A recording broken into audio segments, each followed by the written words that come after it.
Carving out a niche for itself in between traditional smartphones and laptops, the iPad has become the staple for what a tablet should be. Currently, the iPad accounts for a whopping 32% of the global market share, leaving its competition in the dust. With the release of the new generation of iPads, this lead over the competition is even more solidified. Not only do we have the Pro iPads essentially working as laptops, but now people get the same experience on the more budget-friendly iPad Air, further erasing the need for any other tablet. So, what has made the iPad so successful, and how has it evolved over the years? In today's video, we will be looking at every version of the iPad ever released to get an idea of how far this tablet has come and whether it still fulfills the original version that the company had in mind.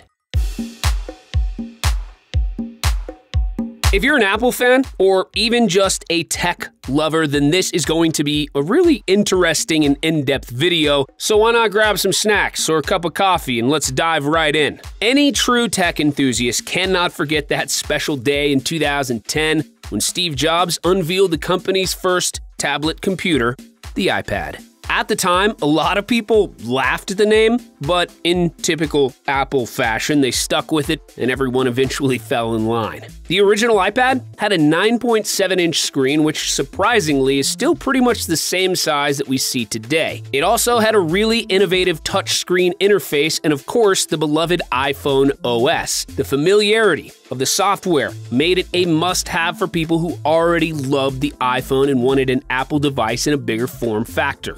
One of the key features for the iPhone OS had for the iPad at the time was a 3-axis accelerometer that was able to detect movement, tilting, and flipping, introducing the tilt screen feature that turns the content horizontally or vertically, depending on the orientation you're holding the device in, right? While that sounds like a pretty basic feature right now, this was a huge innovation at the time. Here's a fun fact. Unlike the iPhone, whose native screen orientation is portrait, the iPad doesn't have a native screen orientation. It was designed to work in any orientation, even upside down, unless an app forces a particular orientation. In a similar fashion to how they released their smartphones, Apple released an update to the iPad a year later in March 2011. This update was simply called the iPad 2. This device was the same price as the OG iPad, but it was 15% lighter, much thinner, and had a better processor that made it twice as fast. This new iPad also came with front and back cameras, which allowed people to scan documents, take photos, and record videos. More excitingly, the iPad also allowed users to use the new front-facing camera for FaceTime, Apple's trendy video calling application that originally launched on the iPhone. The iPad 2 also came with an optional smart cover that helped to protect the screen when closed and act as a display stand for the iPad when folded up origami style. In March 2012, Apple announced the third iPad, which featured a slight name change. Instead of simply calling it the iPad 3, Apple, in the most Apple fashion, decided to drop the number and simply call it the new iPad, with most people in the tech community calling it the iPad 3rd generation for ease of reference.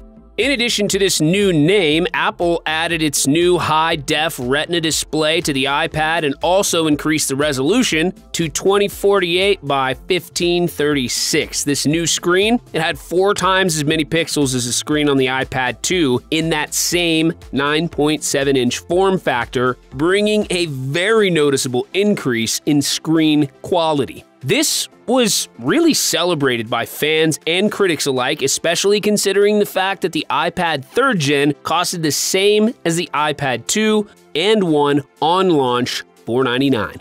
The only thing that people didn't really like about the iPad 3rd Gen was the slight increase in size and thickness. However, this was to accommodate the better screen and bigger battery that came with this device. Still, not many people liked this, and fortunately, Apple fixed it pretty quickly. Just 6 months after the release of the 3rd generation iPad, Apple announced the iPad mini on the 23rd of October. The key features of this iPad, like its name implies, were its smaller size and reduced weight. It also featured 4th generation wireless capabilities and was more budget-friendly at only $329. Hey, by the way, if you're enjoying this video so far, make sure you hit the subscribe button and turn on post notifications because each week we bring you new and exciting tech videos that you definitely won't want to miss.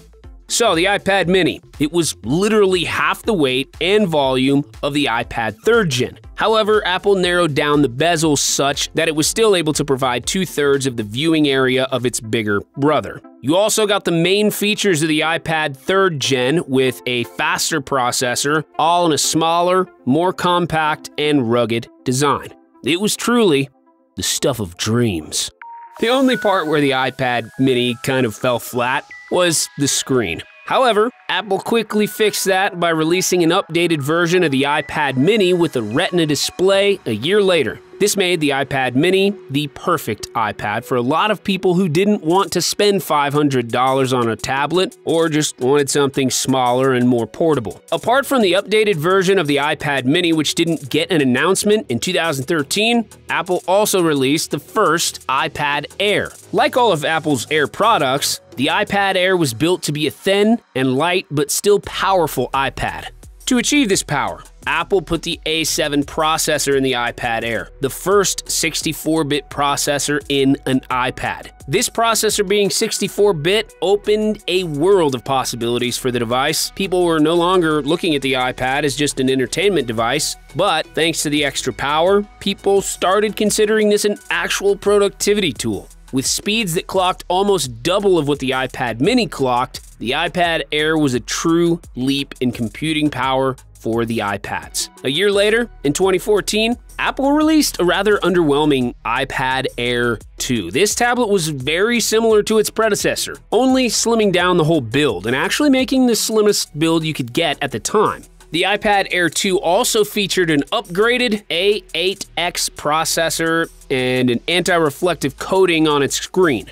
Most notably, the iPad Air 2 saw the introduction of Touch ID on iPads. However, even with all these slight tweaks and upgrades, the iPad Air 2 just didn't show much of a change to the iPad Air, and so it wasn't received too well by a lot of fans. No one can be 100% certain, but we think that this poor reception might be the reason why Apple stopped making the iPad Air. Thankfully, 2019 saw a comeback for the iPad Air after this 5-year-long hiatus, but more on that later. Just before we continue, here's some quick trivia for you. What do you think came first, the iPhone or the iPad? Pause the video, comment your answer down below, no cheating. Well, if you said the iPhone, sorry, but you're wrong. While the iPhone was announced 3 years before the iPad, Steve Jobs himself said that the company was working on the iPad long before it started working on the iPhone. In fact, they had a working prototype as far back as 1991. Alongside the iPad Air 2, Apple also launched the 3rd generation of the iPad mini. You could tell that Apple didn't want anyone focusing too much on this model as they simply glossed over it in their presentation. Just like the iPad Air 2, this was more of a slight upgrade than an entirely new product. The design was the same, the processor was the same, the cameras were the same, there was no new laminated or anti-reflective coating on the screen, there was no faster Wi-Fi or even a larger display. The only improvement that the 3rd generation of the iPad had was the introduction of Touch ID. 2014 was definitely a bad year for the iPad. However, Apple would quickly get past that bad patch because in 2015 we got the iPad Pro, creating an entirely new niche for the iPad. The iPad Pro offered a huge 12.9-inch display nearing traditional laptop territory with a variable refresh rate screen, a 4-speaker audio setup, and a 64-bit A9X processor that was almost 2 times faster than the processor on the iPad Air 2. Although all of these upgraded features were great, there were 2 things that made the iPad Pro a serious consideration as a laptop replacement for most people: the Apple Pencil and the Smart Keyboard. The new Apple Pencil was made for people who did a lot of drawing and writing on their tablets. It had more pressure sensitivity features, a built-in tilt detection system, and exceptionally fast response time. All of these, complemented by the bigger canvas to work on, made the iPad Pro a delight for graphic designers, digital illustrators, and students who love to take digital notes. The iPad Pro also came with a smart connector that allowed you to easily connect a dedicated keyboard to the iPad. This smart connector worked for both power and data transfer, so nothing else needed to be connected for it to work. With this setup, you got a full-fledged keyboard that allowed you to type like you would on a traditional laptop, and a stylus for extra functionalities. So this was the first time that people could truly imagine the iPad as a replacement for traditional computers, and even a better option in many cases. With these crazy new features, though, came a premium starting price of $799. To still cater to the budget market, Apple released the iPad Mini 4 at a modest $399. The Mini 4 finally got the laminated screen and the anti-reflective coating. It was also slimmer and lighter than the Mini 3, and it got an increase in processor, screen resolution, and camera quality. Meanwhile, the entire design and build still remained the same. Pro offered the Pro experience to people who didn't want the larger 12.9-inch display or the premium cost that came along with it. In 2017, Apple quietly announced the Apple iPad. It was a refresh to the entire iPad lineup, and the company wanted to drop all the numbers and sort of start again. Simply called the iPad, this device became the base model in the iPad lineup. It didn't feature a laminated, anti-reflective display and the True Tone technology that was now available on all Pro iPads. Thankfully, it featured a considerable drop in price, though, making this the new, perfect iPad for those who just want something great at an affordable price. To cater to the growing professional community, Apple also released the 10.5-inch iPad Pro and an upgraded version of the 12.9-inch iPad Pro. The 10.5-inch version replaced the 9.7-inch version that launched the year before, featuring 40% smaller bezels in exchange for a 20% increase in display size. For performance, it also got the latest and greatest A10X processor, which was 30% faster than the A9 processor in performance and 40% faster in graphics, providing a much better all-around experience for the professional user. In 2018, all we really saw from the Apple iPad was a slight upgrade. It introduced support for the first-gen Apple Pencil and a better processor in the A10 chip, but it still didn't have the laminated display and anti-reflective coating or any other truly pro features like the smart connector for the keyboard and True Tone display technology. The iPad Pro, on the other hand, got a completely new design with squared edges, much thinner bezels that bumped up the screen size to 11 inches, Face ID instead of Touch ID, and USB Type-C instead of Lightning. We also saw the introduction of the Liquid Retina display, support for the second-gen Apple Pencil, a much more powerful A12X Bionic chip, improved cameras, and a 1 terabyte storage option. The 12.9-inch iPad Pro was completely the same as the 11-inch version, proving that size does not matter, at least for some people, because everything the 12.9-inch version could do, the 11-inch version could do as well.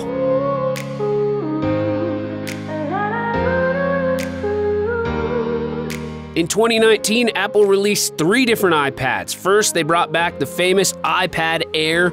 5 years after it was ditched, the new iPad Air was a huge hit, just like the original, because it was basically an iPad Pro, just with Touch ID. Much thicker bezels and a lightning jack. Under the hood, it contained the same processor as the iPad Pro, with a battery that was capable of lasting the whole day. You also had support for both the Apple Pencil and the Smart Keyboard, unlike the basic iPads. It was a perfect balance between price and performance. 2019 also saw the return of the iPad Mini. Just like the original iPad Mini, this was basically a smaller and more compact iPad Air. With a 7.9-inch screen, this iPad was perfect for people who wanted a more portable tablet that was still powerful enough to get the job done.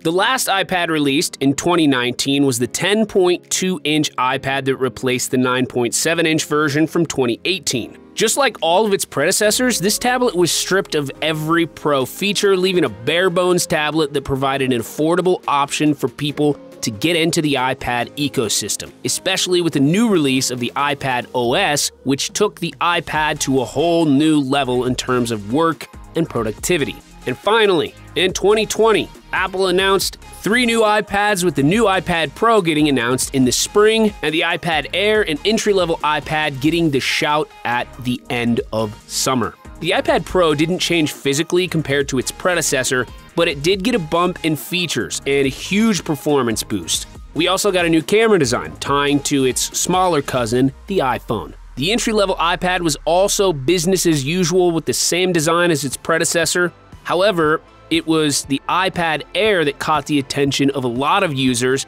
The iPad Air features a 10.9-inch screen, thanks to its smaller bezels with space available from the removal of the home button. Touch ID was then moved to the power button to give the iPad Air a similar look to the iPad Pro.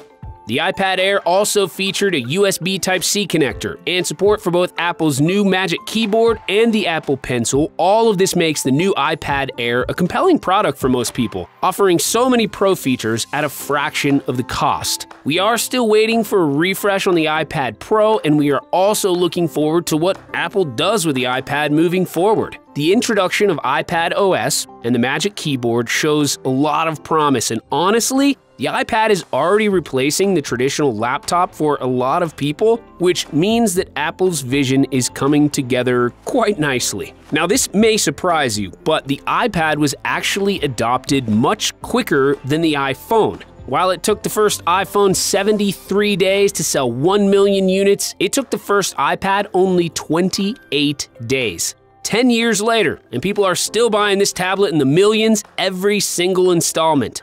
Now, what do you think?